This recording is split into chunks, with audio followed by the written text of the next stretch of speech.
Well, as the city wrestles with how to fix that big budget deficit, we found it is paying workers a lot of money not to do something. The city, in fact, is shelling out millions and millions of dollars to workers for not calling in sick and for not using their vacation time. News 13's Ian Schwartz is live downtown.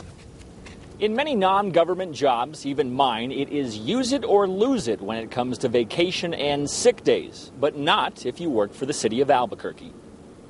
Let's say a city worker didn't use all of their allotted sick days because, well, they weren't sick. A city policy allows those workers to get paid for them. You develop a process by which you reward them over a period of time for that. Albuquerque Human Resources Director Gene Mosier says the policy started in the 70s. City workers can take the money at the end of the year or when they retire. Last year alone, the city paid out nearly $5 million for unused sick and vacation days to city workers who were retiring and had been saving up their sick days and vacation for years. What you're trying to do is to encourage people to not use their sick leave, and that way you're getting increased productivity. I think we need to put those kinds of perks on the table and on the chopping block. Paul Gessing is with the Rio Grande Foundation, a conservative think tank that keeps an eye on taxpayer money.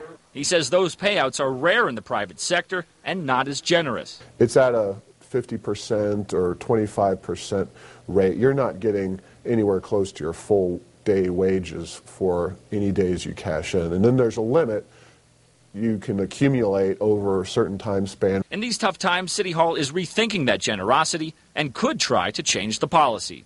They haven't really been revisited in a long time, and that's what's causing us to sit down and have some discussion on what opportunities would exist.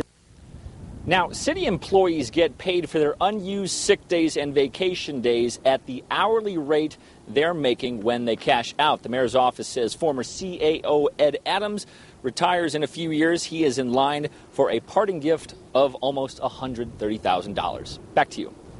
Okay, Ian, if City Hall does want to change that payout policy, it will have to negotiate that with the unions.